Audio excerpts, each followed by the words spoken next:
राखी त्योहार बहिनी करे छ तोहर इंतजार।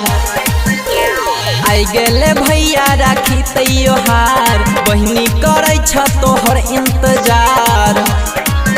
अब बहरा से छोड़ के कमैया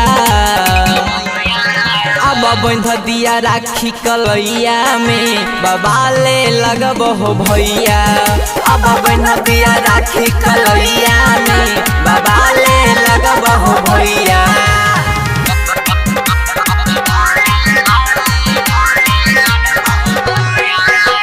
जय मां चंडिका रिकॉर्डिंग स्टूडियो राजा सुनवस्ता।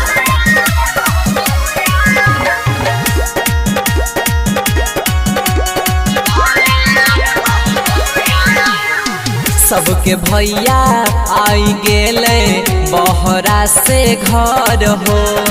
जल्दी से आब सुना हो भैया भेजे छिया खबर हो। सबके भैया आई गेले बहरा से घर हो। जल्दी से आब सुना हो भैया भेजे छिया खबर हो। नेत करब तोरा से लड़ैया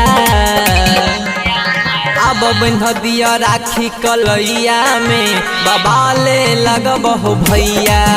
अब बंध दिया राखी कलैया में बाबा ले लगब हो भैया।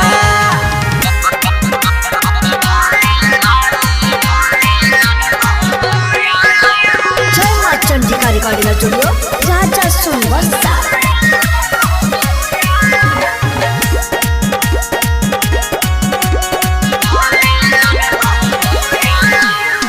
नीरज धीरज भैया हमर मान ले तू बात हो। अब छे सुना अब सब भैया चल अइहा साथ हो। अज अमित भैया हमर मान ले तू बात हो। अब छे सुना अब सब भैया चल अइहा साथ हो।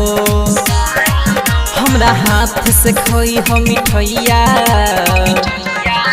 अब बन्ह दिया राखी कलैया में बाबा ले लगब हो भैया। अब बन्ह दिया राखी कलैया में बाबा ले लगब हो भैया।